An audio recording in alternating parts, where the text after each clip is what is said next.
In Echoes of Time, you'd have to like chain them together, and it'd be all craziness. But in this one, you chain them together in the menu, and you cast them outside of it. And depending on your race, it may not be very effective. Like it doesn't appear like that's doing anything at all. At all. Combat is much more varied in Echoes of Time, as you'll see eventually. That's a random mark that you need to get into the town that's nearby that's run by Ukes. It's a great place. Here we have an artifact, the Twisted Headband. I believe that raises your attack. Artifacts count in the dungeon, but you can only take one with you when you leave. So the artifacts you get in the dungeon apply while you're in the dungeon, is what I'm trying to say here. Come on. Oh, it did work. The Moogle sometimes gets tired and makes you carry the chalice around. In multiplayer, you don't get a Moogle, so you have to have one person be your chalice slave. Stepping into the miasma is bad for you. You know what? You have to carry it around until they're like, I'm okay to carry this around more, Koopa Koopa, Waka Waka. There we go. No, pick it up. Okay. Here we have the keystone, which unlocks a gate. Don't know why they don't use like traditional keys, but I guess this works because it makes a little more sense than a gigantic key or something. Where is the gate to progress through? There it is. There's a gate. Here's a door slot thing. Most excellent. Let's continue.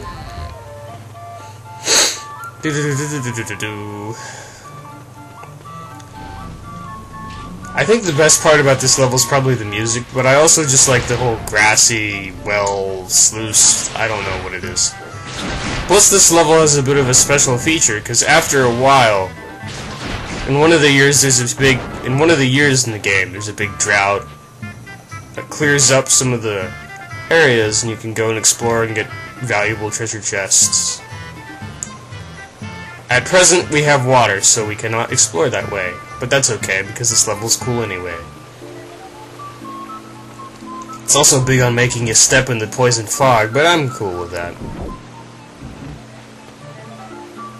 Okay, these switches could be a little more exact. And my aim could be better. Come on, Pastel, put that thing on that switch. Simple concept. Possibly bad execution. Wow.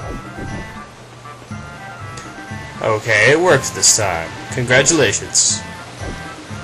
Grab that chalice, Moogle.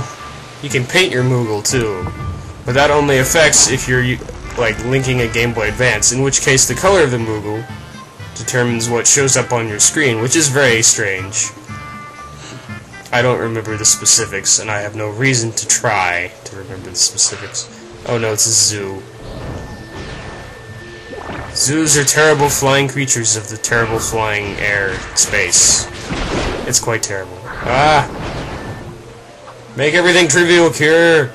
Oh yeah! Zoos are all about timing, actually. Or they're all about using gravity. Assuming I can make that from what I have. Where are my stones, please? There they are. That's always been a cool thing about Crystal Chronicles. If you combine two spells of different elements, you can make gravity, which is usually for screwing with flying creatures. I think it works on these dudes. Yeah, it does. So now we just pelt them with attacks. Well, at least if they would let us. Different spells combine in different ways. You can get holy, haste, slow, whatever you want. Naturally, if you have 4 players, the aim is to combine the player's spells into a greater one. But that's not even necessary.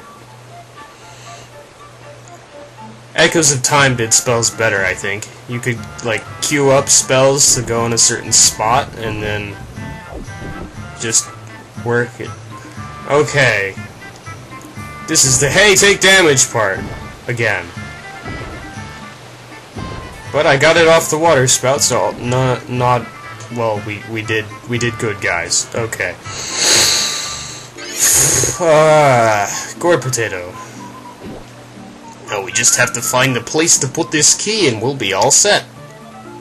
This level's fairly short, I think. We might be nearing the end. I think we are nearing the end. Yes, we are. Meet the boss intro. A skippable, but rather lengthy, here's the boss sort of thing.